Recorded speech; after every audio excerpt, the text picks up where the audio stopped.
সম্মানিত দিনী ভাই ও বোন, একটি পবিত্র স্থানে বসে একটি দরুদ যদি 1000 বার পাঠ করিতে পারেন, কিতাবের মধ্যে এইভাবে এসেছে যে আপনি যে উদ্দেশ্যে পাঠ করিবেন, যেই কাজের জন্য পাঠ করিবেন, দরুদ পাঠ করা শেষ হওয়ার আগেই আপনার দোয়া কবুল হয়ে যাবে, আপনার সফল উদ্দেশ্য পূরণ হয়ে যাবে ইনশাআল্লাহ। সম্মানিত দিনী ভাই ও বোন, যারা অভাবে আছেন, আপনি সেই অভাবকে উদ্দেশ্য করে একটি পবিত্র স্থানে বসে দরুদটি পাঠ করেন, ইনশাআল্লাহ মুহূর্তে অভাব দূর হয়ে যাবে। যারা ঋণগ্রস্ত আছেন, একটি পবিত্র স্থানে বসে 1000 বার এই দরুদটি পাঠ করেন, মুহূর্তেই আপনার ঋণ পরিশোধ হয়ে যাবে। যারা আপনারা খুব বেশি কষ্টের মধ্যে আছেন, বিপদের মধ্যে আছেন, সব সময় দুশ্চিন্তার মধ্যে থাকেন, আপনি 1000 বার পবিত্র স্থানে বসে দরুদটি পাঠ করেন, মুহূর্তেই সকল পেরেশানি দুশ্চিন্তা দূর হয়ে যাবে। বাড়িতে বালা মুসিবত দেখা দিয়েছে, বিপদ আপদ দেখা দিচ্ছে, আপনি পবিত্র স্থানে বসে দরুদটি 1000 বার পাঠ করেন, মুহূর্তেই দূর হয়ে যাবে ইনশাআল্লাহ। এমনকি কিতাবে এইভাবে লেখা হয়েছে, যে ব্যক্তি ফজর ও মাগরিবের পরে, ফজর এবং মাগরিবের পরে এই দরুদ 11 বার পাঠ করিবে। কিভাবে পাঠ করবেন বিষয়টি বলে দেব, তবে ফজর ও মাগরিবের পরে 11 বার এই দরুদ পাঠ করিবে, তার কখনো চাকরি চলে যাবে না। এভাবেই কিতাবের মধ্যে লেখা হয়েছে, যে ব্যক্তি ফজর ও মাগরিবের পরে এই দরুদ 11 বার পাঠ করিবে, তার রিজিক কোনো দিন বন্ধ থাকবে না, প্রত্যেক দিন তার রিজিকের ব্যবস্থা হবে, সব সময় তার রিজিকের ব্যবস্থা হবে, কখনো সে ব্যক্তি না খেয়ে থাকবে না। তার রিজিক আল্লাহ পাক রব্বুল আলামিন যে কোনোভাবেই তাকে দান করিবেন, সুবহানাল্লাহ। যারা অভাবে আছেন, দুশ্চিন্তায় আছেন, এই দরুদের আমলটি করেন। রিজিকের সংকীর্ণতা নিয়ে ভুগছেন, আমলটি করেন। রিজিকের মধ্যে আল্লাহ পাক রব্বুল আলামিন প্রাচুর্য দান করিবেন এই দরুদের উসিলায়। সম্মানিত দিনী ভাই বোন, অত্যন্ত কার্যকরী, পাওয়ারফুল, শক্তিশালী একটি দরুদের আমল। এই আমলটি কিভাবে করবেন? সম্মানিত দিনী ভাই বোন, এই আমলটি করার জন্য আপনাকে প্রথমে পবিত্রতা অর্জন করতে হবে। যদি অপবিত্র হয়ে থাকেন তাহলে গোসল করে পবিত্র হয়ে নেবেন, অতঃপর অজু করবেন। অজু কিভাবে করবেন? অজু করার কয়েকটি তরিকা আছে। সম্মানিত দিনী ভাই বোন, আপনাকে এই আমলের জন্য যেই তরিকায় অজু করতে হবে, সুন্নত তরিকায় অজু করতে হবে। সুন্নত তরিকায় অজু আবার কি? সম্মানিত দিনী ভাই বোন, একটা হলো যে ফরজি অজু, ফরজগুলো আদায় করলে অজু হয়ে যায়। আরেকটি হলো সুন্নতি অজু, ফরজ আদায় হয়ে যায় আবার সুন্নতও আদায় হয়ে যায়, সুবহানাল্লাহ। আর এই অজু করিলে কাল কিয়ামতের ময়দানে আল্লাহর রাসূল সাল্লাল্লাহু আলাইহি ওয়াসাল্লামের সঙ্গে জান্নাতে যাওয়ার সুযোগ পাবেন, সুবহানাল্লাহ। সম্মানিত দিনী ভাই বোন, এই অজুটা আপনারা কিভাবে করবেন, প্রত্যেকটি বিষয় আপনাদেরকে শিখিয়ে দিব এবং দেখিয়ে দিব ইনশাআল্লাহ। সম্মানিত দিনী ভাই বোন, এই অজু করবার জন্য আপনাকে অজু শুরু করার আগে একটি দোয়া পাঠ করতে হবে, অজু শেষ করে একটি দোয়া পাঠ করতে হবে এবং একটি নিয়ত করিতে হবে। নিয়ত করা ফরজ, নিয়ত না করলে কিন্তু অজু হবে না। সম্মানিত দিনী ভাই বোন, অনেকেই জানেই না যে অজুর নিয়ত করিতে হয়। নিয়ত কিভাবে করবেন? অজু আপনি কি উদ্দেশ্যে করবেন? আপনার যদি উদ্দেশ্য হয় এশারের নামাজ পড়বেন অজু করে, তাহলে আপনাকে নিয়ত করতে হবে এই অজু দ্বারা এশারের নামাজ পড়বেন। এই নিয়ত আবার মুখে উচ্চারণ করে জোরে জোরে করতে হয় না, এই নিয়ত শুধু সংকল্পনা করলেই যথেষ্ট হবে। নিয়তটি করবেন, আপনি যদি এই আমল করার উদ্দেশ্যে অজু করেন তাহলে এই নিয়তটি করবেন এইভাবে মনে মনে, যে আমলটি করব। আপনি এই নিয়ত করে অজু করবেন। অজু শুরু করার পূর্বে আপনাকে অবশ্যই একটি ছোট্ট দোয়া পাঠ করিতে হবে, যে দোয়া পাঠ না করিলেও অজু হয় না। হাদিসের মধ্যে পাওয়া যায়, ইমাম মালিক অথবা ইমাম শাফি রহমতুল্লাহ আলাইহি বলেছেন যে অজুর শুরুতে বিসমিল্লাহ না পড়িলে অজু হয় না। সম্মানিত দিনী ভাই বোন, তিরমিজি শরীফের একটি হাদিসেও পাওয়া যায়। আমরা অনেকেই এই বিষয়টি জানি না, আমাদের জানা উচিত, জানা জরুরি। সম্মানিত দিনী ভাই বোন, ছেলে মেয়েদের শিক্ষা দেওয়া উচিত। ভাই ব্রাদার যারা রয়েছেন তাদেরকে শিক্ষা দিবেন যে অজুর শুরুতে বিসমিল্লাহ পাঠ করিতে হয় এবং নিয়ত করিতে হয়। নিয়ত না করলে অজু হয় না, বিসমিল্লাহ না পড়লে অজু হয় না। সম্মানিত দিনী ভাই বোন, প্রথমে অজুর নিয়ত করিবেন, অথবা বিসমিল্লাহ পাঠ করিবেন, বিসমিল্লাহির রহমানির রহিম এইভাবে পাঠ করিবেন। পাঠ করা শেষ করে আপনি প্রথমে 2 হাতের কবজি সহ 3 বার ধৌত করিবেন। অতঃপর আপনি মিসওয়াক করতে পারেন, মিসওয়াক না করলেও পারেন, কোনো সমস্যা নেই, তবে মিসওয়াক করলে বেশি ভালো হবে। মিসওয়াক করিলে হাদিসের মধ্যে পাওয়া যায় যে আসওয়াকু মাতহারাতুল লিল ফামি ওয়া মারদাতুল লির রাব্বি, মিসওয়াক করিলে মুখের পবিত্রতা হাসিল হয় এবং আল্লাহ তাআলার সন্তুষ্টি অর্জন হয়, সুবহানাল্লাহ। আপনার মুখ পরিষ্কার হয়, সেই সাথে সাথে আল্লাহ পাকও আপনার উপরে সন্তুষ্ট হয়ে যান, খুশি হয়ে যান। আল্লাহ পাক পবিত্রতাকে পছন্দ করেন, অপবিত্র দুর্গন্ধ জাতীয় বস্তুকে আল্লাহ পাক পছন্দ করেন না। সুবহানাল্লাহ। অতএব পরিষ্কার পরিচ্ছন্ন থাকবেন, সবসময় পবিত্র থাকার চেষ্টা করিবেন, মিসওয়াক করিবেন, আল্লাহ পাকের সন্তুষ্টি হাসিল করবেন। একটি হাদিসের উপর আমল করার কারণে আপনাকে কাল কিয়ামতের ময়দানে জান্নাতের সুপারিশ করিবেন আল্লাহর রাসূল সাল্লাল্লাহু আলাইহি ওয়াসাল্লাম। সুবহানাল্লাহ। সম্মানিত দিনী ভাই ও বোন, মিসওয়াক কখন করা সুন্নত এই বিষয়টিও কিন্তু আমরা জানি না। আপনি চাইলে সব সময় মিসওয়াক করতে পারেন, যে কোনো সময় মিসওয়াক করতে পারেন, কিন্তু ওযুর মধ্যে কখন করবেন? আপনি প্রথমে নিয়ত করিবেন, নিয়ত করার পরে বিসমিল্লাহ পাঠ করলেন, বিসমিল্লাহ পাঠ করার পরে দুই হাতের কবজি সহ আগে 3 বার ধুয়ে নেবেন, ধোয়ার পরে মিসওয়াক করিবেন, কমপক্ষে 3টা ঘষা দিবেন, প্রথমে ডান দিকে অতঃপর বাম দিকে, আবার ডান দিকে একটি ঘষা দিবেন, 3টা ঘষা দিবেন, সুন্নত। এভাবে মিসওয়াক করার পরে 3 বার কুলি করবেন। একবার কুলি করলেও কিন্তু হবে, কিন্তু আপনি 3 বার করবেন, কারণ হলো এটি সুন্নতি ওযু। আপনাদেরকে আমি সুন্নতি ওযু শিক্ষা দিচ্ছি। সম্মানিত দিনী ভাই ও বোন, 3 বার কুলি করার পরে 3 বার নাকে পানি দিবেন। 3 বার নাকে পানি দেওয়ার পরে সমস্ত মুখমণ্ডল 3 বার ধৌত করবেন। অবশ্যই খেয়াল করবেন, মা ও বোন যারা রয়েছেন, আপনাদের নাকের মধ্যে যাদের নাকফুল রয়েছে, আপনারা নাকফুলগুলো একটু ভালো করে নাড়াচাড়া দিয়ে সেই যে ছিদ্র যেখানে, সেখানে পানি পৌঁছাবেন, না হলে কিন্তু আপনাদের ওযু হবে না। সম্মানিত মা ও বোন, ভালো করে বিষয়গুলো লক্ষ্য করুন।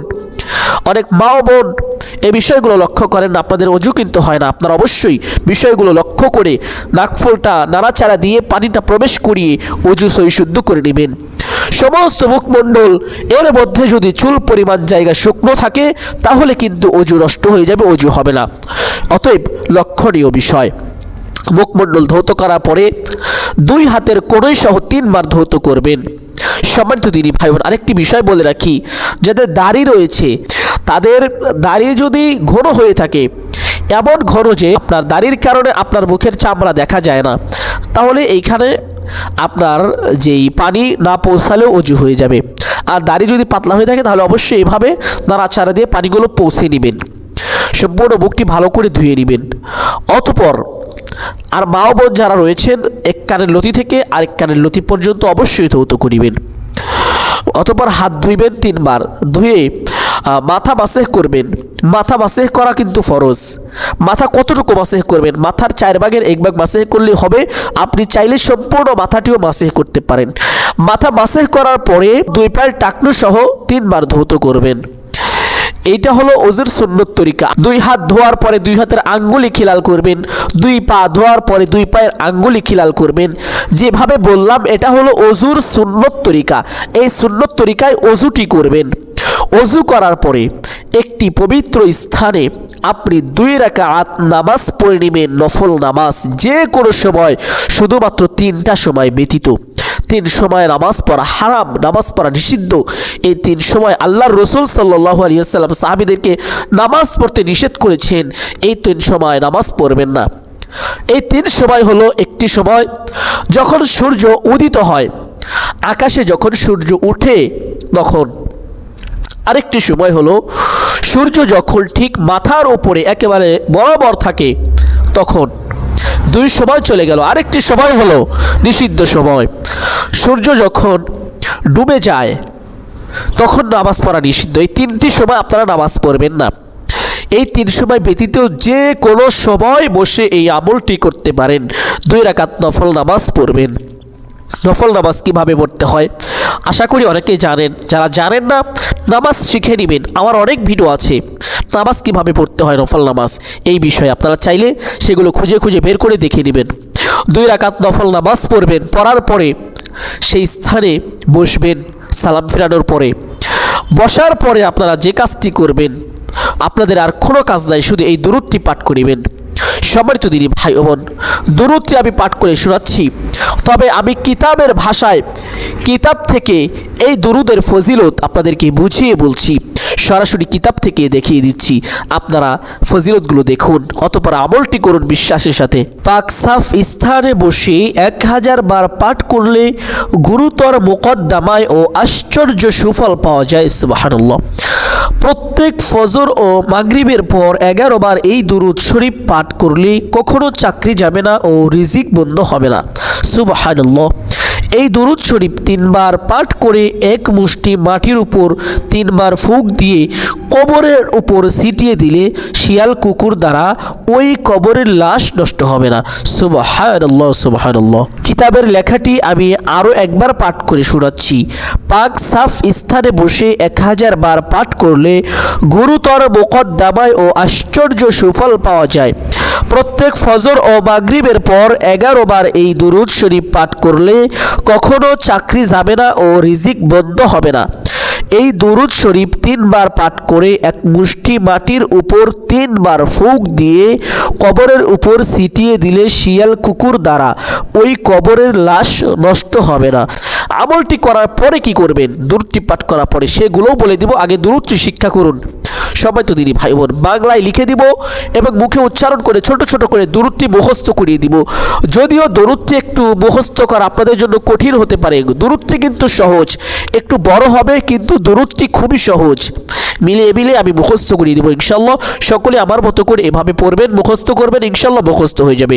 দুরূদটি হলো আল্লাহুম্মা সাল্লি আলা সাইয়্যিদিনা মাওলানা মুহাম্মদ ওয়া আলা আলি সাইয়্যিদিনা মুহাম্মাদিন সালাতান তুনাজ্জাইনা বিহা মিন জামিইল আহওয়ালি ওয়াল আফাত ওয়া তাকদি লানা বিহা মিন জামিইল হাজাত ওয়া তুতাহহারুনা বিহা মিন জামিইস সাইয়্যাত ওয়া তারফাউনা বিহা ইনদাকা আ'লা الدرجات وتبلغنا بها أقصى الغايات من جميع الخيرات في الحياة وبعد الممات